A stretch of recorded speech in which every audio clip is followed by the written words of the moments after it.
வணக்கம். உங்களை அன்புடன் வரவேற்கிறது சுதன் கோச்சிங் யூடியூப் சேனல். இந்த யூடியூப்பில் என்ன பார்க்குறோம் அப்படின்னு பார்த்தீங்க அப்படின்னா, எஸ்எஸ்சி, எம்டிஎஸ் அண்ட் ஹவில்டார் 2025 எக்ஸாமினேஷன்ஸ்க்கான கிளாஸஸில் இன்றைக்கி பார்க்கக்கூடிய கிளாஸ் பார்த்தீங்க அப்படின்னா ஜிகே. ஸோ ஜிகேயில் 6வது கிளாஸ் தான் பார்த்துட்ருக்கோம். ஓகேவா? எஸ். ஸோ இந்த எஸ்எஸ்சி, எம்டிஎஸ் அண்ட் ஹவில்டார் எக்ஸாமினேஷன்ஸை பொறுத்த வரைக்கும் செக்ஷன் 2ல் இந்த ஜிகே அண்ட் இங்கிலீஷ் டாபிக் வரும். அதில் இன்றைக்கி நம்ம பார்க்கக்கூடியது இந்த ஜிகேங்கிறது ரொம்ப ரொம்ப முக்கியமானது ஒன்று.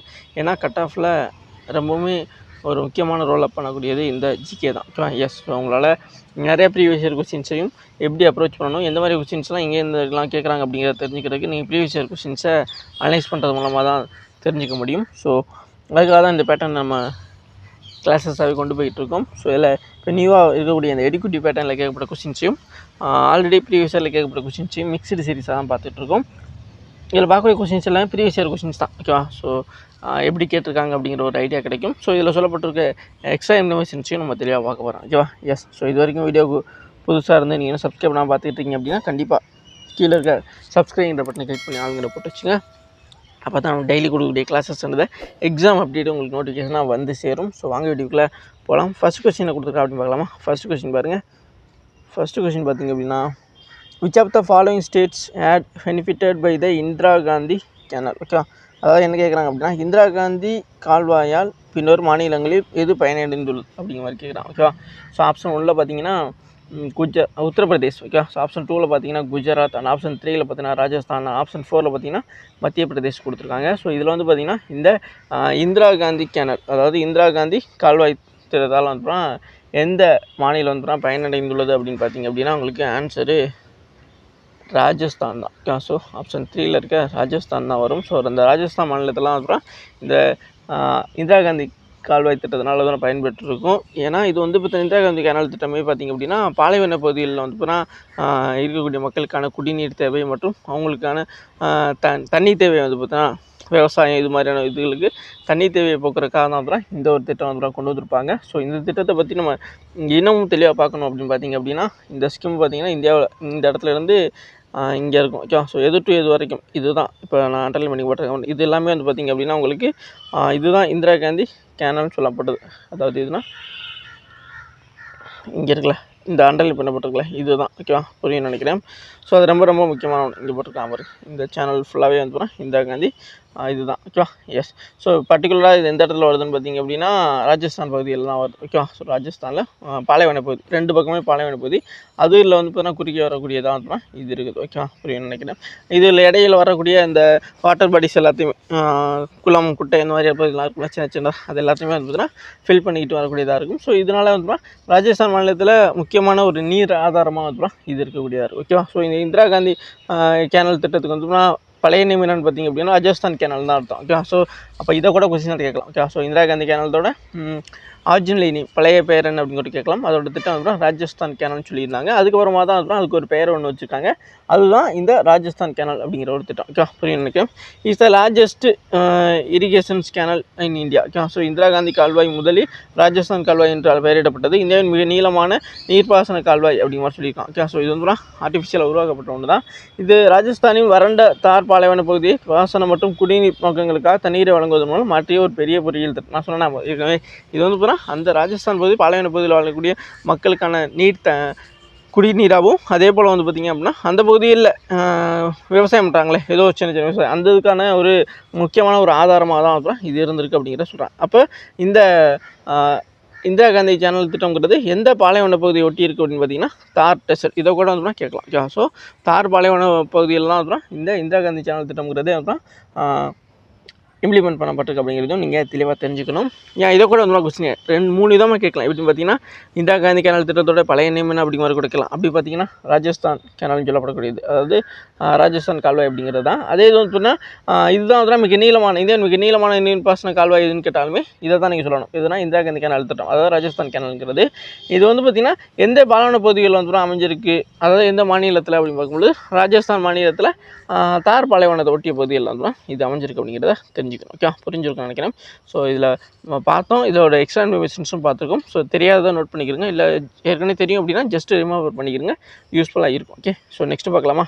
ஸோ நெக்ஸ்ட் கொஸ்டின் பாருங்கள். ஸோ நெக்ஸ்ட்டு பார்த்திங்க அப்படின்னா Sarhul is an agriculture festival of tribals which is the primary celebrator in Indian state of dash. Okay, so இந்த சார்குல் என்பது பழங்குடியின விவசாய திருவிழா ஆகும். இது முதன்மையாக இந்திய மாநிலமான டேஷில் கொண்டாடப்படுகிறது. ஓகே, ஸோ இது வந்து பார்த்தீங்கன்னா ஒரு கொஸ்டின்ஸாகவே பார்த்தீங்கன்னா நமக்கு கேட்குறாங்க. என்னென்னு பார்த்தீங்க அப்படின்னா, இந்த சார்குல் ஃபெஸ்டிவல் இருக்குல்ல, இது வந்து பார்த்திங்கன்னா எந்த மாநிலத்தில் வந்து பார்த்திங்கன்னா செலிப்ரேட் பண்ணப்படுது அப்படிங்கிறத கேட்குறாங்க. ஓகே, புரியும்னு நினைக்கிறேன். அப்போ எந்த மாநிலம் அப்படின்னு பார்க்கும்பொழுது நமக்கு இங்கே குஜராத்து, உத்தரகாண்ட், சிக்கிம் அண்ட் ஜார்க்கண்ட் கொடுத்துருக்காங்க. ஸோ அப்படி பார்க்கும்பொழுது இதில் எந்த மாநிலத்தில் செலிப்ரேட் பண்ணக்கூடியதாக இருக்குன்னு பார்த்தீங்க அப்படின்னா ஜார்க்கண்ட் மாநிலத்தில் தான் இந்த சார்குல் ஃபெஸ்டிவல் அப்படிங்கிறது வந்து செலிப்ரேட். ஓகே, ஸோ சார்குல்ங்கிற பழங்குடியின விவசாய திருவிழா. ஓகே, ஸோ இதை கூட கேட்கலாம். இந்த சார்குல் ஃபெஸ்டிவல்ங்கிறது என்ன மாதிரியான ஒரு திருவிழா அப்படின்னு கூட கேட்கலாம். ஸோ சார்குல்ங்கிறதுனா ஒரு விவசாய திருவிழா. ஓகே, ஸோ புரியும். ஓகே, அக்ரிகல்ச்சர் ஃபெஸ்டிவலாக தான் அதெல்லாம் கொண்டாடப்படுகிறது. அது எந்த மாநிலத்தில் கொண்டாடப்படக்கூடிய ஒரு திருவிழா அப்படின்னு பார்த்தீங்கன்னா ஜார்க்கண்ட். ஓகே, ஸோ புரிஞ்சு நினைக்கணும். இது தவிர்த்து இதோட முக்கியமான விஷயமா பார்த்தீங்க அப்படின்னா உங்களுக்கு இந்த சார்குல் ஃபெஸ்டிவல் வந்து இந்த மாதிரி தான் டான்ஸ் ஆடக்கூடியதாக இருக்கும். ஓகே, ஸோ தலையில் வந்து பார்த்தீங்கன்னா ஒரு கலசம் வச்சுக்கிட்டு வந்து பார்த்தீங்கன்னா அதில் வந்து டெக்கரேட் பண்ண ஒரு கலசமாக இருக்குது. ஓகே, ஸோ அலங்கரிக்கப்பட்ட ஒரு கலசம். ஓகே, கரகம் மாதிரியான ஒன்றாக தான் இருக்குது. ஓகே, ஸோ தமிழ்நாட்டில் பொறுத்த வரைக்கும் ஒரு சொம்பு மாதிரி வச்சு அதில் வந்து இலைகள் வச்சு அலங்காரம் பண்ணி அதில் இலை பூவெலாம் வச்சு அலங்காரம் பண்ணி அதாவது தலையில் வச்சு வந்து ஆடக்கூடியதாக தான் இருக்குது. ஓகே, அதுக்கு யூஸ் பண்ணக்கூடிய டோலுங்கிற ஒரு கருவி, அதுமாதிரி ட்ரம்மு மாதிரியான ஒரு கருவியெல்லாம் வந்து பயன்படுத்தக்கூடியதாக இருக்குது. இது பெண்கள் வந்து ஆடக்கூடியதாக இருக்குது. ஓகே, புரியும் நினைக்கிறேன். இங்கே கொடுத்துருக்காங்களா, அதை வச்சு பாருங்கள். சார்குல் ஃபெஸ்டிவல் ப்ராமினென்ட்லி செலிப்ரேட்டட் ஜார்க்கண்ட் ஏற்கனவே நம்ம பார்த்துருக்கோம். ஸோ இது வந்து பார்த்திங்க அப்படின்னா நியூ இயர், இப்போ நமக்கு வந்து தமிழ் புத்தாண்டு அப்படி மாதிரி விஷயம்லாம் செலிப்ரேட் பண்ணுவோமா. ஸோ அதாவது தை மாதத்தில் சொல்லுவாங்க பார்த்தீங்கன்னா, தை 1ஆம் தேதியுமே வந்து விவசாயத்தை வந்து பார்த்தீங்கன்னா முடிஞ்சதுக்கப்புறம் நன்றி தெரிவிக்கிற விதமாக வந்து சொல்லுவாங்க. சில பேர் வந்து தை 1 தான் தமிழ் புத்தாண்டுமே வந்து சொல்லுவாங்க. ஸோ அந்த மாதிரியான ஒரு ஃபெஸ்டிவலாக தான் சொல்லப்படுது. இது ஒரு பழங்குடியின திருவிழாவாகும். இது புத்தாண்டின் தொடக்கத்தையும் வசந்த காலத்தின் வருகையையும் குறிக்கிறது. ஸோ ஸ்ப்ரிங் சீசன் இருக்குல்ல, அதை வந்து வெல்கம் பண்ணுற விதமாக வந்து இது வந்து இந்த ஃபெஸ்டிவல் வந்து செலிப்ரேட் பண்ணுறதான்னு சொல்கிறாங்க. இந்த ஃபெஸ்டிவல் இன்னோவேட் த ஒர்ஷிப்ஸ் நேச்சுரல் ஸ்பெசிஃபிக் த ஸ்கேரிட் சால்ட்ரி. ஓகே, ஸோ அதாவது என்னென்னா திருவிழாவானது இயற்கை வழிபாட்டை உள்ளடக்கியது. நம்ம எப்படி வந்து இங்கே சூரிய கடவுளுக்காக வந்து பொங்கல் கொண்டாடுறோமோ அதே மாதிரி வந்து இது வந்து இயற்கை வழிபாட்டை தான் உள்ளடக்கியதாக இருக்குது. குறிப்பாக புனித சால் மரம். ஓகே, ஸோ அதை தான் இங்கே சொல்கிறாங்க. என்ன சொல்கிறாங்க, சால்ட்ரி. ஓகே, ஸ்கேர்டு சால்ட்ரிங்கிறது ஷோரின் ரொபெட்டா அப்படிங்கிறது அதோட அறிவியல் பேர். ஓகே, சொரியா ரொபோஸ்டா. ஓகே, ஸோ சால் மரத்தோட அறிவியல் பேர் தான் சொரியா ரொபோஸ்டா. விச் பிலீவ்டு அதை கிராம தெய்வமான சர்ணாமாவின் இருப்பிடமாக நம்பப்படுகிறது. ஓகே, ஸோ இந்த ஊரில் வந்து ஒரு கிராம தெய்வமாக இருக்கக்கூடிய சர்ணாமா அப்படிங்கிற சாமி வந்து பார்த்திங்க அப்படின்னா இந்த சால்ட்ரியில் வந்து இருக்கிறதா. அதாவது இப்போ வந்து மாரியம்மன் வந்து பார்த்தோன்னா நம்ம ஊரில் வேப்ப மரத்தில் குடிகொண்டதுக்காக நம்ம வந்து நம்பி நம்ம கும்பிட்றோம்ல, அதே மாதிரியான ஒரு விஷயத்தை தான் வந்து அந்த ஜார்க்கண்ட் மாநில பழங்குடியின மக்கள் வந்து பார்த்திங்கன்னா இந்த சர்ணாமா அப்படிங்கிற சாமி வந்து பார்த்திங்கன்னா இந்த சால்ட்ரியில் வந்து குடியிருக்கிறதா நம்பி அதை வந்து பார்த்திங்க அப்படின்னா தெய்வமாக வச்சு அதுக்கு தான் இந்த சார்குல் ஃபெஸ்டிவல் அப்படிங்கிறது செலிப்ரேட் பண்ணப்படுது. ஓகே, புரிஞ்சிருக்குன்னு நினைக்கிறேன். ஓகே, ஸோ நான் ரெண்டு இதுலேயுமே உங்களுக்கு கம்பேர் பண்ணி சொல்லியிருக்கேன். நம்ம மாநிலத்தில் தமிழ்நாட்டில் எந்த மாதிரியான விஷயங்கள்லாம் சொல்லுவாங்க அப்படிங்கிறதையும் அவங்க மாநிலத்தில் எந்த மாதிரி ரிலேட் பண்ணுறாங்க அப்படிங்கிறதையும் சொல்லியிருப்பேன். இதை வந்து உங்களால் ஈஸியாக வந்து புரிஞ்சுக்கிறோம் முடியும்னு நினைக்கிறேன். ஓகே, புரிஞ்சுக்க நினைக்கிறேன். ஸோ நெக்ஸ்ட் கொஸ்டின் நம்ம பார்க்கலாம். ஓகே, ஸோ நெக்ஸ்ட் பார்த்திங்க அப்படின்னா the sister of the Harshavardhana Rajyashri was married to dash the king of Maukhari dynasty of Kannauj. Okay, அதாவது ஹர்ஷவர்தனா ராஜ்யஸ்ரீ சகோதரியான கன்யா குப்தாவின் மௌகாரி வம்சத்தின் அரசான டேஷ் என்பவரை மணந்தா அப்படிங்க மாதிரி கேட்குறாங்க. ஆப்ஷன் 1 பார்த்தீங்கன்னா சசானங்கா, ஆப்ஷன் 2 தேவகுப்தா, ஆப்ஷன் 3 பார்த்தீங்கன்னா கிரவர்மா, ஆப்ஷன் 4 பார்த்தீங்கன்னா ஈஸ்னவர்மா அப்படிங்க மாதிரி சொல்லிக்கலாம். ஓகேவா, ஸோ அப்போ இதில் வந்து பார்த்திங்கன்னா இந்த சிஸ்டர் ஆஃப் ஹர்ஷவர்தனா அதாவது இது நிறைய டைனசிட்டி நம்ம இந்தியா வந்து ஆண்டதாக இருக்கும். ஓகே, ஸோ அதாவது இது வந்து பார்த்திங்கன்னா சங்க காலத்தில் இவங்க ஆண்டவங்களை வந்து இருப்பாங்க. நம்ம இந்த பக்கம் சவுத்தில் பார்த்திங்க அப்படின்னா உங்களுக்கு சேர சொல்ல பாண்டியலான்ட்டு இப்போ சங்க காலம்னு சொல்லுவோமா, அதே மாதிரி வந்து சவுத் நார்த்து பகுதியில் வந்து ஆண்டவங்களே வந்து பல பேர் இருக்காங்க. ஸோ அவங்கள பற்றி தெளிவாக பார்க்கலாம். இப்போ இந்த கொஸ்டின்ஸ்க்கு வந்து பார்த்திங்க அப்படின்னா ஹர்ஷவர்தன ராஜ்ய சகோதரியான கன்யா குப்தாவின் மௌரிய வம்சத்தின் அரசனை யார் மணந்தா அப்படின்னு பார்த்தீங்கன்னா இங்கே சசங்கா, தேவகுப்தா, கிராமவர்மா, ஈசனவர்மான்னு சொல்லும் பொழுது இதில் சரியானது வந்து பார்த்திங்கன்னா இந்த சசன்கா அப்படிங்கிறவர் தான். இவர் தான் வந்து மணந்திருப்பார். ஓகே, ஸோ இந்த சசன்காங்கிறவர் இந்த மகாரிய வம்சத்தின் அரசராக தான் இருப்பார். இந்த மகாரிய வம்சங்கிறது எந்த பகுதியில் வந்து ஆண்டதாக இருக்குது அப்படிங்கிறத நம்ம தெரிஞ்சுக்கணும். ஓகே, ஸோ மகாரிய வம்சம் என்பது கிபி 6 முதல் 7ஆம் நூற்றாண்டு வரை வட இந்தியாவில் ஆட்சி செய்த ஒரு பண்டைய இந்திய வம்சம். ஓகே, ஸோ நம்ம பகுதியில் இந்த பல்லவ சாளுக்கியர்கள். ஓகே, ஸோ இங்கே வந்து பல்லவ மன்னன் வந்து நம்ம காஞ்சிபுரத்தை பற்றி தலைமையிடமாக கொண்டு ஆண்டிருப்பான். அதே மாதிரி சாளுக்கியர்கள் வந்து இங்கே இருப்பாங்க. அதே இங்கே இவங்க அதாவது இப்போ நம்ம சொல்லணும்ல மௌகாரிஸ் அப்படிங்கிறவங்க இந்த இடத்துல இருக்காங்க. ஓகே, ஸோ இந்த இருக்கு பாருங்க, அவங்களுக்கு தலைமையிடம் பார்த்தீங்கன்னா கனோஜ் தான். ஓகே, ஸோ அவங்களுக்கு பக்கத்தில் லேட்டர் குப்தாஸ் வந்து இருப்பாங்க. அவங்களுடைய தலைநகராக வந்து பாலிடிபுத்ரா இருக்கும். அதே மாதிரி வந்து மேலே வந்து பார்த்தீங்கன்னா புஷ்யமித்ரா சரி அவங்களுக்கு வந்துன்னா மேலே வந்து பார்த்தீங்கன்னா தலைநகர் இருக்குது. ஓகே, மதுரா பகுதியை வந்து ஒட்டி பகுதியாக இருக்குது. ஓகே, அப்படின்னு நினைக்கிறேன். மாட்ரிகாஸ் அப்படிங்கிறவங்க இருக்காங்க. அவங்களுக்கு வல்லாபியை வந்து பார்த்தா தலைநகராக வந்து இருக்குது. ஓகே, ஸோ அடுத்து வந்த மௌகாரி வம்சத்தோட வந்து 6லேருந்து 7வது நூற்றாண்டில் வந்து நான் இருந்திருக்கு. அதாவது நம்ம சவுத் பகுதியில் மூவேந்தரில் தான் அந்த காலகட்டத்தில் தான் இவங்க வந்து பார்த்தீங்கன்னா குப்த பேரரசின் அடிமையெல்லாம் இருந்தாங்க. ஃபஸ்ட்டு ஒரு குப்தா வருவாங்கள்ல, ஸோ சந்திரகுப்தம் அந்த அவங்களுடைய அடிமை வம்சமாக இருந்தவங்க தான் வந்து இந்த மேட்ரிக்ஸ் மௌகாரி வம்சம் அப்படிங்கிறவங்க. அதுக்கப்புறம் வந்து பார்த்தீங்கன்னா இவங்க வந்து தலைத்தோன் இங்கே இருக்காங்க அப்படிங்கிறத தெரிஞ்சுக்க முடியும். ஓகே, ஸோ இவங்க கனோஜில் வந்து தங்களோட தலைநகர் வந்து கொண்ட ஒரு குரூப்பாக வந்து இருந்திருக்காங்க. ஓகே, ஸோ எந்த பகுதியை வந்து தலைநகராக வச்சுருந்துருக்காங்கன்னு பார்த்தீங்க அப்படின்னா கனோஜை தான். நான் ஏற்கனவே சொல்லியிருந்தேன் மௌகாரிஸ் வந்து பார்த்திங்கன்னா கனோஜ் தான் வந்து தலைநகராக வச்சுருந்துருக்காங்க அப்படிங்கிறத இங்கே சொல்லியிருப்பேன். ஓகே, புரிஞ்சுருக்காங்க. அடுத்து ஒரு குறிப்பிட்ட அரசியல் மற்றும் கலாச்சார சக்தியாக கங்கை யமுனா சமவெளி தங்கள் பிரதேசங்களை ஈடுபடுத்தலாம். ஓகே, ஸோ கங்கை பகுதியில் இங்கேருந்து வரக்கூடிய கங்கை பகுதியில் வந்து தங்களுடைய இதை வந்து பெருசுபடுத்த ஆரம்பிச்சிருக்காங்க. பிற்கால குப்தர்கள் மற்றும் புஷ்யமித்ர வம்சத்துடன் முதலுக்கு பிறகு அதன் இறுதி வீழ்ச்சி. பக்கத்தில் இருந்த இந்த புஷ்யமித்தர்கள் இருக்காங்கள மேலே இவங்களோட ஏற்பட்ட சண்டையினால வந்து இந்த வம்சமே வந்து டோட்டலாக வந்து முடிச்சு விட்டுருந்துருக்காங்க. ஸோ அதான் அப்புறம் இங்கே நடைபெற்ற ஒன்றா இருந்திருக்கு. ஓகே, ஸோ அதான் அப்புறம் இங்கே போட்டிருக்கு. யார் வந்து பார்த்தீங்கன்னா அதாவது புஷ்யபுத்திரா வம்சத்தில் இந்த ஈஸ்வரவர்மன் இருக்கார்ல, அவர் வந்து பார்த்தீங்கன்னா டோட்டலாக அப்புறம் சண்டையை போட்டு முடிச்சு விட்டுருப்பாப்பில். இந்த 2 பேருமே இங்கிட்ட இருக்க லாஸ்ட் குப்தாஸையும் முடிச்சு விட்ருவார், இங்கிட்ட இருக்க மகாரியாஸ் வம்சர்களை இவங்க 2 பேரையுமே வந்து பார்த்தீங்கன்னா முடிச்சு விட்ருப்பார். யாருன்னு பார்த்தீங்க அப்படின்னா அவர் தான் ஈஸ்வரவர்மன். ஓகே, அப்புறம் நினைக்கிறேன். ஸோ இதுதான் சரியான ஒன்று. ஓகே, ஸோ இது சொல்லப்பட்ட எக்ஸ்ட்ரா இன்ஃபர்மேஷன்ஸை நீங்கள் தெரிஞ்சுக்கிறீங்க. ஓகே, நெக்ஸ்ட்டு பார்க்கலாமா? ஸோ நெக்ஸ்ட் என்ன கொடுத்துருக்காங்க? நெக்ஸ்ட்டு பார்த்தீங்க அப்படின்னா what is the primary gas responsible for the leaving the effect in bread in yeast ferment sugar. Okay, so அதாவது என்னென்னா ஈஸ்ட் சர்க்கரையை குளிக்கும் பொழுது ரொட்டியில் புளிப்பு விளைவிக்கும் முதன்மை வாயு எது அப்படி மாதிரி கேட்குறான். ஓகேவா, ஸோ அப்போ என்னாச்சு அப்படின்னா what is the primary gas, இங்கே carbon dioxide, helium, nitrogen, oxygen. ஓகேவா, ஸோ இந்த மாதிரி கேஸ் கொடுத்துருக்காங்க. இதில் வந்து பார்த்தீங்கன்னா இப்போ நமக்கு வந்து ப்ரெட்டெலாம் வருதுல்ல. ஓகே, ஸோ 1 day 2 days வேலிடிட்டியில் வரக்கூடிய ப்ரெட் இருக்குல்ல, அந்த ப்ரெட்டுலாம் வந்து பார்த்தீங்கன்னா தயாரிக்கிறதுக்கு முக்கியமான ஒரு நொதித்தல் நிகழ்வுக்கு வந்து இந்த ஈஸ்ட்டுங்கிறது பயன்படுத்தப்படுது. இதே தான் காமனண்ட் தான். அந்த ஈஸ்ட்டுங்கிறது தான் வந்து எதுக்கு பயன்படுத்தக்கூடியதுன்னா ஆல்கஹால் தயாரிக்கிறதுக்கும் பயன்படுத்தப்படக்கூடியதாக இருக்கும். ஓகேவா, ஸோ அப்படிப்பட்ட இந்த ஈஸ்ட்டுங்கிறது எந்த இதோட வினைபுரிந்தாலும் அது வந்து சர்க்கரையுடன் சேர்ந்து இங்கே ஈஸ்டுடன் சர்க்கரை புளிக்கும் பொழுது வந்து ரொட்டியில் வந்து ஒரு புளிப்பு ஏற்படுத்துதுன்னா அதே மாதிரி தான் வந்து இப்போ ஆல்கஹால் தயாரிக்கும் பொழுதும் வந்து அங்கே பயன்படுத்தக்கூடிய சுகர் மெட்டீரியலோடமே நொதித்தலுக்கு வந்து நொதித்தல் ஏற்படும் பொழுது அது வெளியிடக்கூடிய கேஸுமே ஒன்று தான். இங்கே வந்து பிரெட் தயாரிக்கும் பொழுது அந்த புளிப்புத்தன்மைக்கு வரக்கூடிய அந்த ஒரு இதுவுமே வந்து ஒன்று தான். ஓகே, அப்போ என்னவா தான் ஆன்சராக இருக்க முடியுமா? இங்கே carbon dioxide, helium, nitrogen, oxygen கொடுத்துருந்தாலுமே இதில் சரியான ஒன்று என்னென்னு பார்த்தீங்க அப்படின்னா CO2. ஓகே, ஸோ CO2 அப்படின்னா நம்ம என்ன சொல்லுவோம், கார்பன் டை ஆக்சைடுங்கிறது தான். அப்போ அதுதான் தான் இதில் சரியான ஒன்றாக தான் இருக்கும். ஓகே, புரிய நினைக்கிறேன். கார்பன் டை ஆக்சைடுங்கிறது தான் இதில் சரியான ஒன்று. ஓகே, ஈஸ்ட் சர்க்கரை பிடிக்கும் பொழுது ரொட்டியில் புளிப்பு சுவை விளைக்கும் முதன்மை எதுன்னா carbon di oxide. Okay, so இதுக்கு ஒரு எக்ஸாம்பிள் தான் பெர்மெண்டேஷன் சொல்லுவோம்ல. இப்போ அதுலேயுமே அது பெர்மெண்டேஷன் நடந்தது, அதாவது நொய்த்தன்னு சொல்லப்படக்கூடியதான். இது வந்து பார்த்தீங்கன்னா இப்போ சுகர் இருக்குன்னு வச்சுங்க. ஓகே, ஸோ இது அது கூட ஈஸ்ட்டை சேர்க்குறாங்க. அப்போது ஆக்சிஜன் சுகர் ஈஸ்ட்டு சேரும் பொழுது ஆக்சிஜனுங்கிறது வந்து சப்ஸ்ட்ராக்ட் அதாவது போயிடுது.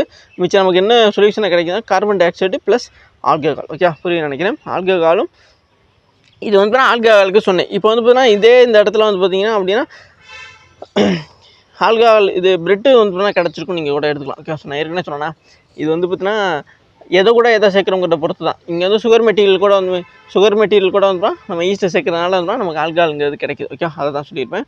எல்லாத்துலேயுமே வந்து இந்த பெர்மெண்டேஷன் நடந்ததுக்கப்புறம் CO2ங்கிற ஒரு கேஸ் தான் கிடைக்கும். இதில் வந்து பார்த்தீங்கன்னா வெளியேற்றப்படக்கூடியதுன்னு பார்த்தீங்கன்னா ஆக்சிஜன். ஏன்னா இதேமே ஒரு டைம் வந்து கொஸ்டின் சேர்க்கிருந்தாங்க. இந்த பெர்மெண்டேஷன் ஸ்டெப்பை வந்து வெளியேற்றப்படக்கூடிய அதாவது சுத்தமாக வந்து பார்த்தீங்கன்னா இல்லாமல் போகிறது வந்து ஆக்சிஜனாக இருக்கும். அது வந்து அந்த பெர்மெண்டேஷனால் வெளியே வரக்கூடிய கேஸ் எதுன்னு பார்த்தீங்கன்னா கார்பன் டை ஆக்சைடு. ஓகே, புரியும்னு நினைக்கிறேன். நெக்ஸ்ட்டு இந்த பாருங்கள், ஈஸ்ட் மற்றும் சர்க்கரை இடையிலான எதிர்வினை ஆல்கஹால் நொதித்தல் எனப்படும். ஓகே, அதுதான் பெர்மெண்டேஷன் சொல்லப்படக்கூடிய. Okay, the reactions between the yeast sugar process called the alcoholic fermentation when yeast consumes sugar product ethanol and carbon dioxide by product. Yeast சர்க்கரை உட்கொண்டு எத்தனால் மற்றும் கார்பன் டை ஆக்சைடு துணை பொருளாக உற்பத்தி செய்கிறது. இது காற்றில்லா ஆக்சிஜன் செயல்முறை. இப்போ ஈஸ்ட்டை கொண்டு வந்து போனால் எந்த ஒரு விஷயம் நடந்தாலுமே, அதாவது பிரெட் தயாரிக்கிறதா இருந்தாலும் சரி, ஆல்கஹால் தயாரிக்கிறதா இருந்தாலும் சரி, அது காற்றில்லா செயல்முறையில் தான் அப்புறம் சொல்லப்படக்கூடியதாக இருக்கும். ஓகேவா? ஸோ புரிஞ்சுருக்குன்னு நினைக்கிறேன். சில நேரம் கொஸ்டின் கூட கேட்கலாம், ஈஸ்ட்டை பயன்படுத்தி நோய்த்து நடைபெறும் பொழுது அது காற்று செயல்முறையாக காற்றில்லா செயல்முறைன்னு கேட்கும்போது நீங்கள் காற்றில்லா செயல்முறை அப்படி மாதிரி சொல்லணும். காற்றில்லாமல் இருக்கும்பொழுது தான் அப்புறம் அந்த இடத்துல வந்து இந்த நொதித்தல்ங்கிற விஷயம் வந்து நடைபெற முடியும். ஓகே, புரியும்னு நினைக்கிறேன். பொதுவாக மாவை உயர்த்த கார்பன் டை ஆக்சைடு பேக்கிங் ஈலும் அந்த சொன்னால் இப்போ இங்கே போட்டிருக்கா பாருங்கள். ஈஸ்ட் ஆற்றலை பெறுகிறது மற்றும் மாவை உயர்த்த கார்பன் டை ஆக்சைடு வாயு பேக்கிங்.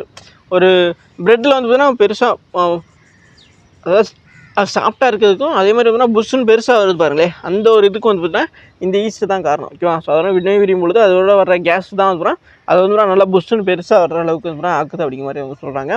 அதே ஒரு விஷயம் தான் மதுபானங்களில் வந்து பார்த்தீங்கன்னா அந்த பொங்குறதுக்கான காரணமாக வந்து இந்த ஈஸ்ட்டு வந்து பார்த்தீங்கன்னா கார்பன் டை ஆக்சைடு எத்தனால் ஒரு கார்பன் டை ஆக்சைடு சேர்ந்து இருக்கிறதுனால தான் காரணமாக இருக்குது அப்படிங்கிறத தெரிஞ்சுக்கணும். ஓகே, ஸோ புரிஞ்சுக்க நினைக்கிறேன்.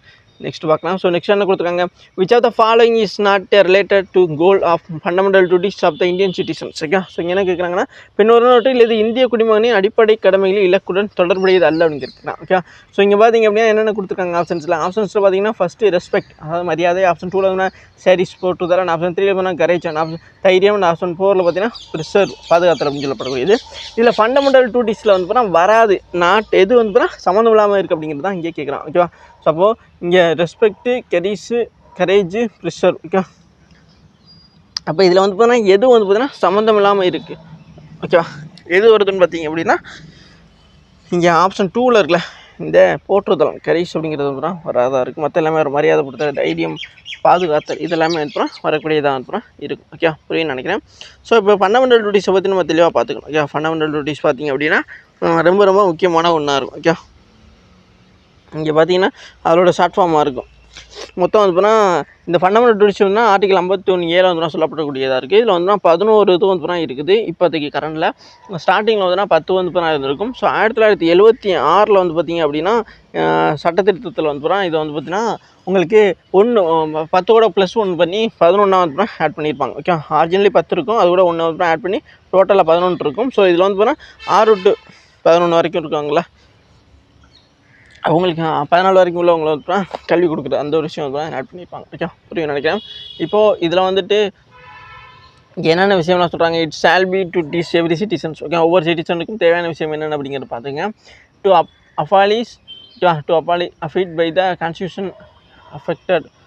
இங்கே கொடுத்துருக்கே பாருங்கள், abide the constitution respect the ideas. Okay, so அரசியலமைப்புக்கு வந்து நம்ம மரியாதை கொடுக்கணும் அப்படிங்கிறது. அதே மாதிரி வந்து இங்கே cherish to noble ideal of the freedom struggle. Okay, அதாவது சுதந்திரம் அடைகிறதுக்கு வந்து பார்த்தீங்கன்னா அவங்களுடைய போராட்டம் இதெல்லாம் இருக்கலாம், அதுக்கு வந்து நம்ம மரியாதை கொடுக்கணுங்கிறது. Defend the country and the refund the national service. Okay, so எப்போ வேணாலும் நாட்டுக்காக வந்து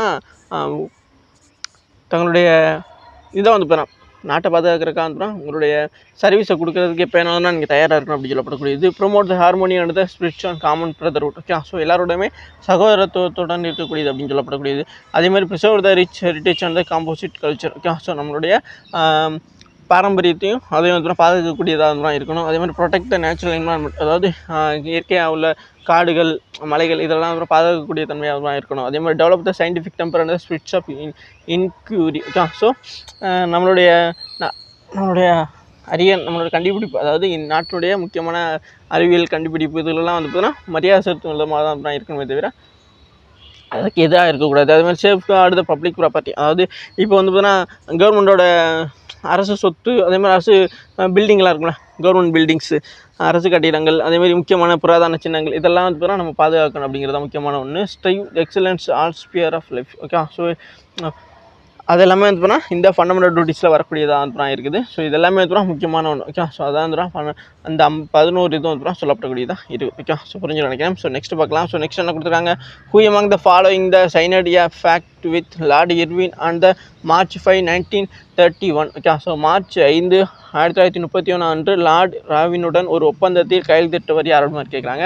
ஆப்ஷன் 1ல் பார்த்தீங்க அப்படின்னா சுபாஷ் சந்திர போஸ். அண்ட் ஆப்ஷன் 2ல் பார்த்தீங்கன்னா மகாத்மா காந்தி. அண்ட் ஆப்ஷன் 3ல் பார்த்தீங்கன்னா பிஆர் அம்பேத்கர் அண்ட் ஆப்ஷன் 4ல் பார்த்தீங்கன்னா ஜவஹர்லால் நேரு கொடுத்துருக்காங்க. ஸோ இதில் வந்து பார்த்தீங்கன்னா இந்த மார்ச் 5 1931 ஓகே அப்போ வந்து பார்த்தீங்கன்னா இந்த லார்ட் ராபின் பிரபு கூட வந்து யார் வந்து பார்த்தீங்கன்னா ஒரு ஒப்பந்தத்தை போட்டுக்கிட்டா அப்படி மாதிரி கேட்குறாங்க. ஸோ இங்கே சுபாஷ் சந்திர போஸ், மகாத்மா காந்தி, பிஆர் அம்பேத்கர் அந்த ஜவஹர்லால் நேருலாம் கொடுத்துருக்காங்க. ஸோ இதில் வந்து யார் வருவான்னு பார்த்தீங்கன்னா நம்ம மகாத்மா காந்தி அவர்கள் தான் வருவாங்க. ஸோ மகாத்மா காந்தி தான் அப்புறம் லார்ட் ராபின் பிரபு கூட வந்து ஒரு ஒப்பந்தத்தை போடுவார். எப்போன்னு பார்த்தீங்கன்னா மார்ச் 5 1931. ஸோ எதுக்கானதுன்னு பார்த்தீங்க அப்படின்னா சால்ட் சத்தியாகிரகம், உப்பு சத்தியாகிரகங்கிறது நடந்துகிட்டு இருக்கும்.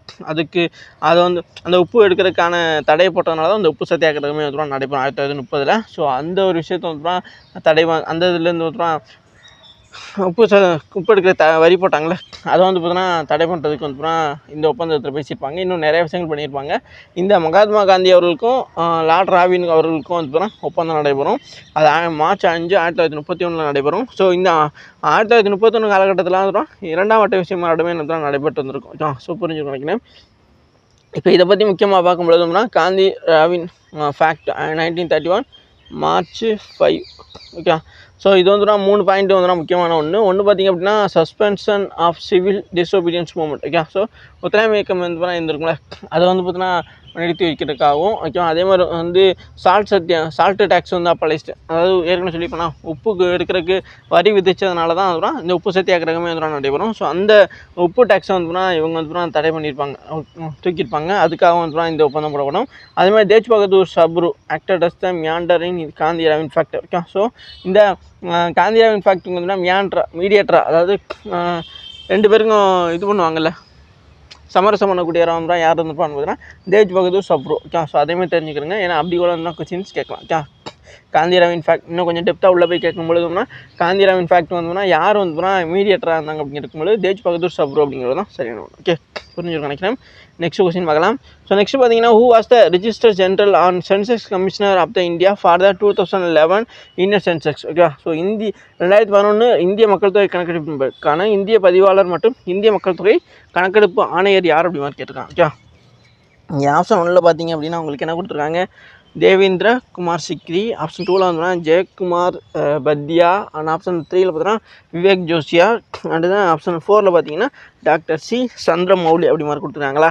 ஸோ இதில் வந்து பார்த்தீங்கன்னா யார் வருவா, அதாவது என்னென்னா இந்த 2011 இந்திய மக்கள் தொகை கணக்கெடுப்பிற்கான சென்சஸ் கமிஷன் கூட சொல்லலாம். உங்களுக்கு ஈஸியாக ஞாபகம் வரணும்னா இந்திய தமிழில் சொல்லும்பொழுது உங்களுக்கு கொஞ்சம் கூட வந்து கன்ஃபியூஷன் ஆகும். இந்திய மக்கள் தொகை கணக்கெடுப்போட ஆணையர் அப்படின்னு சொன்னால் தான் ஞாபகம் வரலாம். பட் வந்து சென்செக்ஸ் கமிஷனர் அப்படின்னு சொல்லும்போது ஈஸியாக ஞாபகம் வந்துருக்குன்னு நினைக்கிறேன் ஓகேவா. நிறைய பேருக்கு இங்கே கொடுத்து ஆப்ஷன் அடிப்படையில் பார்க்கும்பொழுது தேவேந்திர குமார் சிக்ரியா, ஜெயந்தகுமார் பண்டித்தாவா, விவேக் ஜோஷியான், டாக்டர் சி சந்திரமௌலியான்னு பார்க்கும்பொழுது இதில் சரியான ஒன்று யாருன்னு பார்த்தீங்கன்னா டாக்டர் சி சந்திரமௌலி.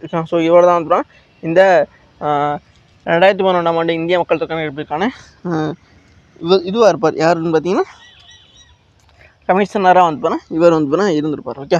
புரிஞ்சுருக்காங்க. சரியான ஆன்சர் ஆப்ஷன் 4ல் இருக்க டாக்டர் சி சந்திரமௌலி அப்படிங்கிறது தான் ஓகே. புரிஞ்சுக்காங்க. நெக்ஸ்ட் கொஸ்டின் பார்க்கலாமா. இப்போ இதில் வந்து முக்கியமான வருது. இதில் யார் வந்து சந்திரமௌலின்னு பார்த்தீங்கன்னா இவர் தான் சந்திரமௌலி அப்படின்னு சொல்லப்படக்கூடியவர். இங்கே இந்த வாங்குறாருல இவர் தான் ஓகே. புரியுதா. நெக்ஸ்ட்டு பார்த்தீங்க அப்போது இதில் the main point from the 2011 census of the India include total populations. இந்த சென்செக்ஸை பற்றி படிக்கிறோம். முக்கியமாக 2011 மக்கள் தொகை கணக்கெடுப்படி பார்த்திங்க அப்படின்னா எத்தனை பில்லியன் மக்கள் இருந்தாங்கன்னா 1.21 பில்லியன் மக்கள் தான் இருந்திருக்காங்க ஓகே.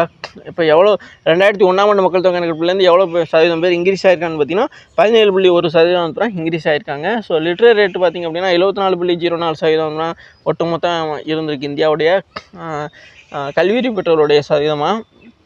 செக்ஸ் ரேஷியோ பாலின விதம் பார்த்திங்கன்னா 940 ஃபீமேல்ஸ், அதாவது 1000 ஆண்களுக்கு வந்து 940 பெண்கள் தான் வந்து இருந்திருக்காங்க ஓகேவா. அப்போ இதேமாதிரி தெரிஞ்சுக்கிறேங்க. இதேமாதிரி கொஸ்டின்ஸாக கேட்டிருக்காங்க. நான் ஏற்கனவே சொல்லியிருப்பேன் டோட்டல் பாப்புலேஷன்ஸ் தான் 1.21 பில்லியன். இதே மில்லியன் கேட்டாங்கன்னு பார்த்தீங்க அப்படின்னா 121 மில்லியன் அப்படிங்கிற மாதிரி நீங்கள் சொல்லணும் ஓகே. புரியும் நினைக்கிறேன். இது பில்லியனில் இருக்கிறதுனால 1.21 பில்லியன் அப்படி மாதிரி சொல்லியிருக்காங்க. அந்த பாயிண்ட் எடுத்துகிட்டு சேர்த்து சொன்னீங்கன்னா அது மில்லியனாக மாறிடும் ஓகே. இது வந்து 2001 எவ்வளோ சதவீதம் மக்கள் வந்து அதிகரிச்சிருக்காங்கன்னா 181.5% வந்து மில்லியன் வந்து மக்கள் வந்து அதிகரிச்சிருக்காங்க அப்படிங்கிற மாதிரி சொல்கிறாங்க 2001 2011. அடுத்த டீகேடல் க்ரோத் எவ்வளோ சதவீதம் வந்து டிஃப்ரென்ஸ் அந்த இது பார்த்தா நான் ஏற்கனவே சொன்ன மாதிரி 17.7% வந்து இருக்குது ஓகே. ஸோ ஆண்களில் பார்த்தீங்கன்னா 17.64% ஆண்களும், பெண்களில் பார்த்தீங்கன்னா 18.12% வந்து பெண்களும் வந்து டிகேட்டல் ஆகிருக்காங்க. ஓகே, புரிஞ்சு நினைக்கிறேன். மோஸ்ட் பாப்புலஸ் ஸ்டேட் பார்த்திங்க அப்படின்னா அதிக மக்கள் தொகை கொண்டது உத்தரப்பிரதேஷ் தான். இங்கே எவ்வளோ மக்கள் தொகை இருக்கான்னு பார்த்தீங்கன்னா 199.5 பில்லியன் வந்து இருக்காங்க. புரியும் நினைக்கிறேன்.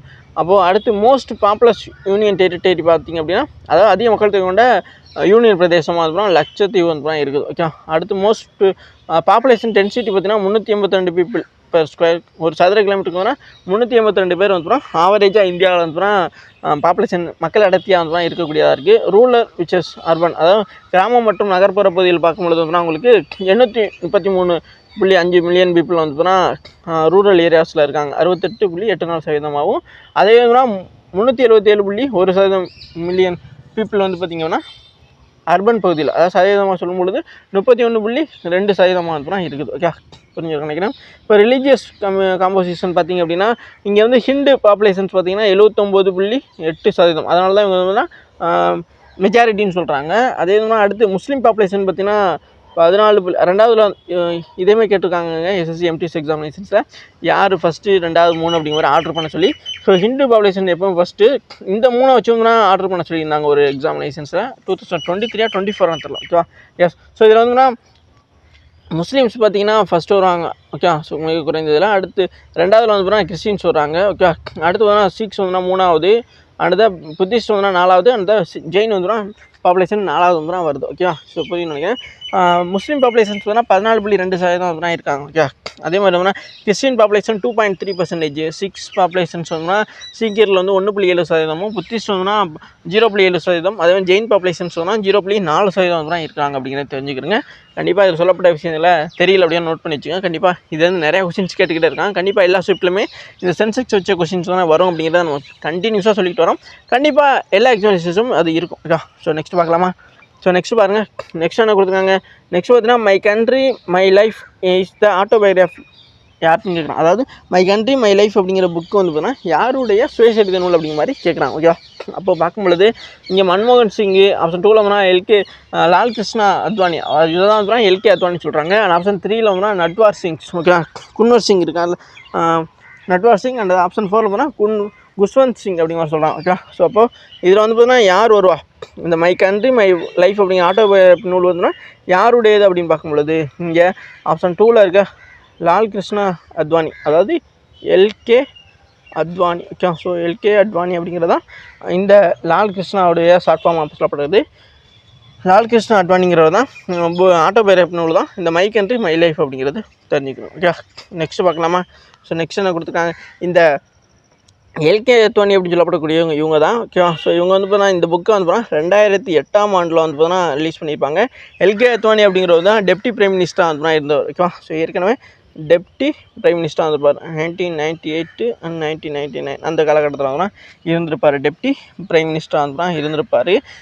இவர் வந்து எந்த பார்ட்டியை சேர்ந்தவர்னா பிஜேபி பார்ட்டியை சேர்ந்தவராக வந்து இருந்திருப்பார். ஸோ அதனால தான் வந்து இவர் டெப்டி பிரைம் மினிஸ்டராக வந்து அந்த காலகட்டத்தில் இருந்த கவர்மெண்ட் மூலமாக வந்து நியமிக்கப்பட்ட ஒருத்தராக இருந்திருப்பார். இந்த மை கண்ட்ரி மை லைஃப்ங்கிற புத்தகம் வந்து எந்த வருஷத்தில் வந்துச்சு அப்படிங்கிறோட கொஸ்டின்ஸ் கேட்கப்படலாம். ஸோ 2008 வந்து இந்த மை கண்ட்ரி மை லைஃப் அப்படிங்கிற புக்கு எல்கே அத்வானி அவர்களால் வந்து எழுதப்பட்டது. ஓகே, புரியும்னு நினைக்கிறேன். ஸோ நெக்ஸ்ட் பார்க்கலாமா?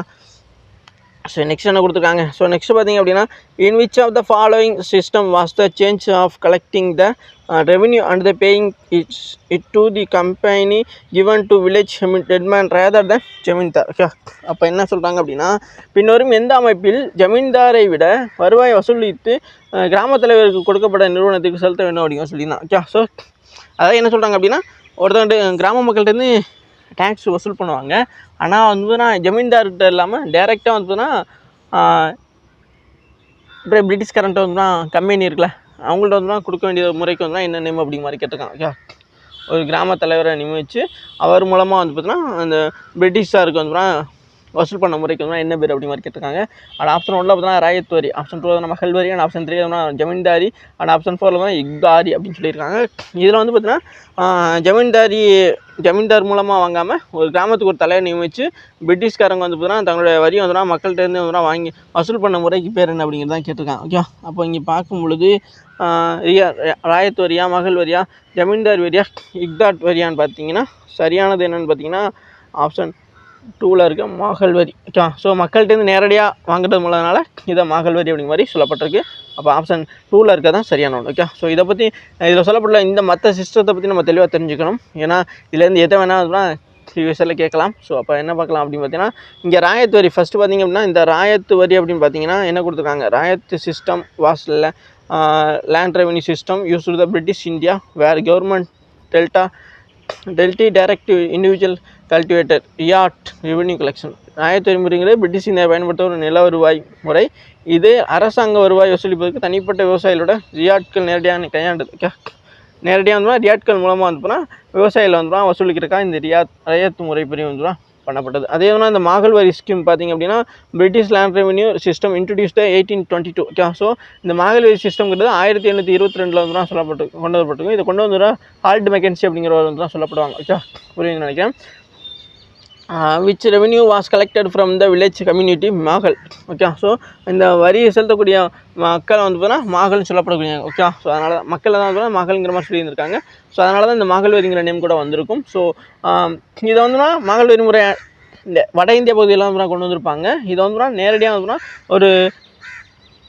ஒரு நான் ஏற்கனவே சொல்லியிருந்தேன்னா, ஒரு பீப்புளை வச்சு வாங்குவாங்க. டேரெக்டாக ஜமீன்தார்கிட்ட வாங்காமல் ஒரு மக்கள் இடமிருந்து ஒரு தலைவர் மூலமாக வாங்கக்கூடியதான் இந்த மாகல்வரி ஸ்கீம். அதே மாதிரி இந்த இக்தாரி சிஸ்டம்ங்கிறது மெடிவல் இந்தியா டைமில் வந்ததாக இருக்கும். இதை இல்டுமிஸ் அவர்கள் கொண்டு வந்திருப்பாங்க. ஓகே, ஸோ டெல்லி சுல்தானில் இருந்தால் இல்டுமிஸ் அப்படிங்கிறவர் கொண்டு வந்திருப்பார்.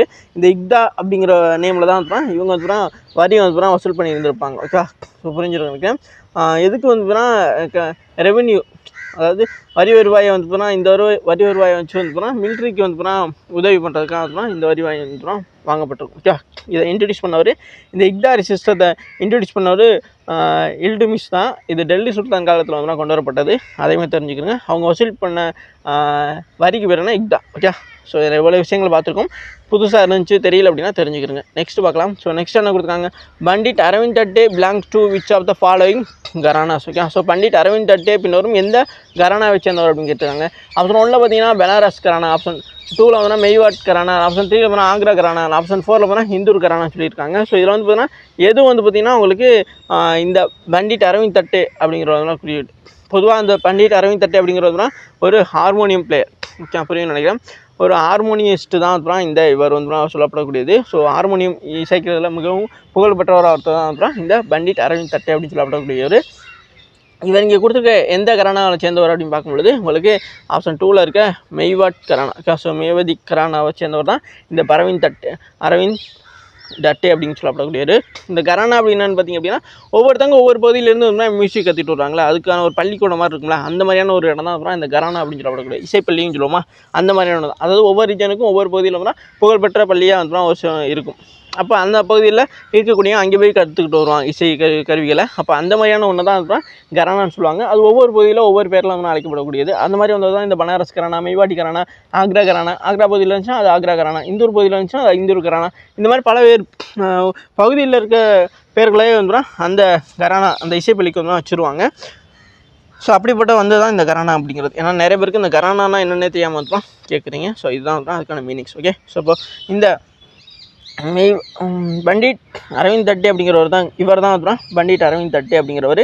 இவர் ஒரு ஹார்மோனியம் பிளேயர்னு சொல்லியிருந்தாங்கன்னா, இவர் மெய்வாட் கரானாவை சேர்ந்தவர். அதே மாதிரி மெய்வாட் கரானா ஃபவுண்ட் பண்ணது யாருன்னா 2 பிரதர்ஸ், அதாவது அண்ணன் தம்பியா 2 பேர் இருக்காங்க. அவங்கள யாரான்னு பார்த்தீங்கன்னா உசட் காகி நசீர் கான், அதே மாதிரி Ustad Wahid Khan. Okay, so Nasir Khan, Ustad Kashi Nasir Khan and Wasid Khan, இந்த மாதிரி ஞாபகம் வச்சுக்கோங்க. 2 பேருமே பிரதர்ஸ் தான். இந்த மெய்வாட் கரானாவை ஃபவுண்ட் பண்ணது யாருன்னா உசட் காஷி நசீர் கான் அண்ட் உசட் வாஹித் கான் அப்படிங்கிற 2 பேர் தான் இந்த மெய்வாட் கரானாவுடைய ஃபவுண்டராக தான் இருக்காங்க. ஓகே, ஸோ இதேமாதிரி தெரிஞ்சுக்கணும். கண்டிப்பாக இதேமாதிரி கொஸ்டின்ஸாக கேட்கலாம். ஏன்னா கேட்டிருக்காங்க, கண்டிப்பாக கேட்கலாம். இல்லை இந்த வண்டியில் அரவிந்த் தட்டே என்ன மாதிரியான பிளேயர் அப்படிங்கிற மாதிரி கூட கேட்கலாம். அவர் ஹார்மோனியம் பிளேயர் அப்படிங்கிறத தெரிஞ்சு. ஓகே, ஸோ நெக்ஸ்ட் பார்த்திங்க அப்படின்னா உங்களுக்கு என்ன கொடுத்துருக்காங்க, இந்த river is capable of farming which of the following landscape when the river in its middle course ஒரு நதி அது நடுப்பகுதியில் இருக்கும்போது பின்வரும் எந்த நிலப்பரப்புக்கு உருவாக்கும் திறன் கொண்டது. ஓகே, ஸோ இது ரொம்ப ரொம்ப முக்கியமான ஒன்று. இது ஜியாகிரஃபிலேருந்து கேட்கப்பட்ட ஒரு கொஸ்டின்ஸ் தான். ஸோ என்ன கொடுத்துருக்காங்க அப்படின்னா, ஒரு நதி வந்து நடுப்பகுதியில் இருக்கும்பொழுது பின்வரும் எந்த நிலப்பரப்புகளை உருவாக்கும் திறன் கொண்டது. ஆப்ஷன் 1 பார்த்தீங்க அப்படின்னா விசெப்ஸ் வேலி. ஓகே, ஆப்ஷன் அதாவது வியுடைய பள்ளத்தாக்குன்னு சொல்லப்படக்கூடியது. ஆப்ஷன் 2ல் பார்த்தீங்கன்னா டெல்டா, அதாவது டெல்டா பகுதி உருவாக்கக்கூடியதான்னு கேட்குறாங்க. அண்ட் ஆப்ஷன் 3ல் பார்த்தீங்கன்னா வாட்டர் ஃபால்ஸ் நீர்வீழ்ச்சிகள். அண்ட் ஆப்ஷன் 4ல் பார்த்தீங்கன்னா மியாண்டர் ஒரு வளைவை உருவாக்கக்கூடியது அப்படி மாதிரி கேட்குறாங்க. ஓகேவா, ஸோ அப்போ இதுக்கான ஆன்சர் என்னவா இருக்கும் அப்படின்னு பார்த்தீங்க அப்படின்னா, இது வந்து பார்த்தீங்க அப்படின்னா ஒரு மியாண்டர்ஸை தான் கிரியேட் பண்ணக்கூடியதாக இருக்கும். ஓகே, இப்போ எப்படின்னு பார்த்தீங்கன்னா, இப்போ இப்படி இருக்குன்னு வச்சுங்களேன். ஸோ இந்த பகுதியில் வந்துகிட்டே இருக்குது அப்படின்னா, இந்த இடத்துல வந்துன்னா ஆறு இப்படி வளைஞ்சு வருது அப்படிங்கிறது தான். இந்த பக்கமும் லேண்ட் இருக்கும், இந்த பக்கமும் லேண்ட் இருக்கும். அப்போ அதை தான் குறிக்கக்கூடியது. அப்போ இது என்னன்னு பார்த்தீங்கன்னா மியாண்டர். ஆப்ஷன் 4ல் இருக்க ஒரு வளைவை தான் குறிக்கக்கூடியதாக இருக்கும். ஓகே, ஸோ இங்கிலீஷில் பார்த்தீங்கன்னா மியாண்டர்னு சொல்லுவாங்க. தமிழில் பார்த்தீங்கன்னா ஒரு வளைவு அப்படிங்கிற மாதிரியான மீனிங்கில் தான் வருது. இதை வந்து உங்களுக்கு இன்னும் தெளிவாக நான் படத்தில் சொல்லும்போது தெளிவாக புரிஞ்சிக்க முடியும். இங்கே வந்து கொடுத்துருக்க எல்லா ஆப்ஷன்ஸ்க்கான மீனிங்ஸும் நான் சொல்ல முடியும். இப்போ விசெப் வேலி அப்படின்னு பார்த்தீங்கன்னா இந்த பக்கமும் மழை இருக்கும், இந்த பக்கமும் மழை இருக்கும். இதுக்கு இடையில வருதுல்ல, இதனால் இந்த விசெப் கிடைக்குதா? ஸோ அதை தான் இங்கே கிடைக்குது பாருங்கள். இந்த விசெப் கிடைக்கிறனால இது விசெப் வேலி அப்படிங்கிற மாதிரி சொல்லப்படக்கூடியது. ஓகே, புரியும் நினைக்கிறேன். அடுத்து வந்து வாட்டர் ஃபால்ஸ் அப்படிங்கிறது இப்போ இந்த ஹைட்லேருந்து கீழே விழுகுதா, அப்போ இந்த இடத்துல வந்து நீர்வீழ்ச்சிங்கிறது ஏற்படுது. இந்த ஹைட்லேருந்து இங்கே கீழே விழும்பு, அதனால தான் இது வாட்டர் ஃபால்ஸ்னு சொல்லப்படக்கூடியதாக இருக்குது. ஓகே, ஸோ ட்ரிபியூட்டரிங்கிறது இப்படி வர்ற ஆறுலேருந்து வந்து பிரிஞ்சு போகிறது, அதனால தான் இது கிளையாருன்னு சொல்லப்படக்கூடிய ட்ரிபியூட்டரிங் இங்கிலீஷில் சொல்லப்படக்கூடியது. அதே வந்து அப்படி இந்த ஒரு சர்க்கிள் மாதிரி வந்துட்டு இருக்குல்ல, இந்த இடத்த வந்து ஜார்ஜின்னு சொல்லுவாங்க. ஓகே, ஸோ புரியும் நினைக்கிறேன். ஜார்ஜிங்கிறது அதே மாதிரி தான் பிளட் பெயின் படுக்கைன்னு சொல்லுவாங்க பாருங்களேன், வண்டல் படி அந்த படுக்கைன்னு சொல்லுவாங்க, அதுதான் இது சொல்லப்படுகிறது. ஓகேவா, மியாண்டர்ங்கிறது இந்த மாதிரி வளைஞ்சு வருதா, இதை தான் சொன்னாங்களே. இந்த 2 பக்கம் இடம் இருக்கும், அதுக்கு இடையில வந்து பார்த்தீங்கன்னா வரக்கூடிய ஆரம் வந்து என்ன சொல்லுவாங்க அப்படின்னா மியாண்டர்னு சொல்லுவாங்க. ஓகே, ஸோ வளைவுன்னு சொல்கிறாங்களா, இப்படி வந்து வருதா, இது எல்லாமே வந்து மியாண்டர்னு தான் சொல்லப்படக்கூடிய. ஓகே, அதனால தான் மியாண்டர்னு சொல்லப்படுகிறது. இப்போது இங்கே இந்த பக்கம் மியாண்டர் இப்படி தண்ணி போயிட்டு இருக்கு, ஆனால் இந்த இடத்துல பார்த்தீங்களா ஒரு கொஞ்சமாக தண்ணி கிடக்கு. இந்த ஆறு மூலமாக தான், ஆறில் நிறைய தண்ணி வரும்போது இந்த இடத்துல வந்து தண்ணி வந்திருக்கலாம். ஓகே, புரியும் நினைக்கிறேன். இந்த இடத்துல ஆறுகள்லாம், அதாவது இருங்க இன்னும் தெளிவாக சொல்கிறேன். இந்த இடத்துல தண்ணி கிடக்கா, இதை வந்து என்ன சொல்லுவாங்கன்னா ஆக்ஸ்பவ் லேக்னு சொல்லுவாங்க. இது வந்து பவுல் மாதிரி இருக்கா, இந்த வளைவு மாதிரி இப்படி இருக்கும். ஓகே, ஸோ இதை தான் வந்து இந்த ஆக்ஸ்பவ் லேக்னு சொல்லுவாங்க. ஸோ இது வந்து ஒரு தண்ணி அதிகமாக வரும்பொழுது அதுலேருந்து பார்த்தீங்கன்னா வெளியே வரக்கூடிய தண்ணி வந்து ஒரு ஏரி தாவு பகுதியில் வந்து அதிகமாக வந்து இருக்கக்கூடியதை ஆக்ஸ்பவ் லேக்னு சொல்லுவாங்க. ஓகே, ஆக்ஸ்பவ் ஏரிகள் சொல்லப்படக்கூடியது. ஸோ இதுவுமே வந்து ஆறுகளில் ஏற்படக்கூடிய வெள்ளப்பெருக்குனாலே வரக்கூடியதான் இதுவும் சொல்லப்படக்கூடியது. லீவ்ஸுங்கிறது இதுதான். ஓகே, ஸோ லீவ்ஸுங்கிறது ரிவர் எஸ்டேட் முகத்துவாரம் சொல்லுவாங்களா, அது இதுதான் அப்புறம் வரும். ஓகே, கடல் பகுதியோடு சேரும்போது இருக்கக்கூடிய இடத்த ரிவர் எஸ்டேட்னு சொல்லுவாங்க, முகத்துவார பகுதின்னு சொல்லுவாங்க. லீவ்ஸுங்கிறது இந்த பகுதியில் மட்டும் சொல்லப்படக்கூடியது. ஓகே, ஸோ ஆறுலேருந்து கடலை வந்து கலக்கிற கொஞ்சம் இந்த முகத்துவாரத்துக்கு முன்னாடி இருக்கும்ல, அதை தான் வந்து லீவ்ஸ் அப்படிங்கிற மாதிரி சொல்லப்படக்கூடியது. ஓகே, ஸோ இதில் நிறைய விஷயத்தை தெரிஞ்சிருக்கும். இந்த மாதிரி படமாக பார்க்கும்பொழுது உங்களால் ஈஸியாக கண்டிப்பாக எப்போவுமே மறக்க முடியாததாக இருக்கும். அவங்க அங்கே வந்து பார்த்தீங்கன்னா எப்படி நமக்கு சொல்லுவாங்கன்னு பார்த்தீங்கன்னா, இங்கே சொல்லியிருக்காங்களா ஒரு கதை மாதிரி தான் சொல்லுவாங்க. ஒரு நதி அதை நடுப்பகுதியில் இருக்கும்போது பின்னரும் இந்த நிலப்பரப்பு உருவாகும். நிறைய பேருக்கு வந்து இது வந்து ஒரு டெல்டாவாக தான் இருக்கும் அப்படிங்கிற மாதிரி யோசிப்பீங்க. டெல்டா அப்படிங்கிறது பார்த்திங்க அப்படின்னா ஒரு ஆறு இங்கேருந்து வந்துகிட்டே இருக்கும், வந்துட்டு 2ஆக பிரிஞ்சிடும். ஓகே, ஸோ 2ஆக பிரிஞ்சிட்டு மறுபடியும் இங்கே வந்து ஒன்றா சேர்ந்துடும். இந்த பகுதியில் இருக்கலாம், இதுதான் டெல்டான்னு சொல்லப்படக்கூடியது. ஓகே, ஸோ புரிஞ்சுங்க. இப்படி வளைஞ்சு வந்துச்சுன்னா அது பேர் மியாண்டர், அது ஒரு வளைவுன்னு சொல்கிறோம்ல, அந்த மாதிரியான மீனிங்ஸில் வரக்கூடியது. ஓகே, ஸோ எல்லாத்துக்கான மீனிங்ஸும் நீங்கள் தெரிஞ்சுக்கணும். ஏன்னா ஜியாகிரஃபியில் இந்த மாதிரியான விஷயங்களை ஈஸியாக கேட்டுறாங்க. கண்டிப்பாக இதில் நீங்கள் கொஞ்சம் கன்ஃபியூஸ் ஆகி இதுவாக அதுவாக நீங்கள் கன்ஃபியூஷன் ஆனீங்கன்னா உங்களை ஆன்சர் பண்ண முடியாது. ஸோ தெளிவாக இது மாதிரி நிறைய கொஸ்டின்ஸை பார்க்குறோம்னா உங்களால் ஈஸியாக ஆன்சர் பண்ண முடியும் அப்படிங்கிறது நம்மளுடைய நம்பிக்கை. So thank you cash. Okay, so thank you. இது வரைக்கும் வீடியோ ஃபுல்லாக பார்த்து மிக்க நன்றி. இது மாதிரி கிளாஸஸ் அந்த எக்ஸாம் அப்டேட் நம்ம சேனல் தொடர்ந்து ஃபாலோ சப்ஸ்கிரைப் பண்ணி வச்சுக்கோங்க. உங்கள் ஃப்ரெண்ட்ஸ் எல்லாம் கண்டிப்பாக ஷேர் பண்ணுங்கள். கீழே டிஸ்கிரிப்ஷன் செக் பண்ணிக்கோங்க. Thank you cash.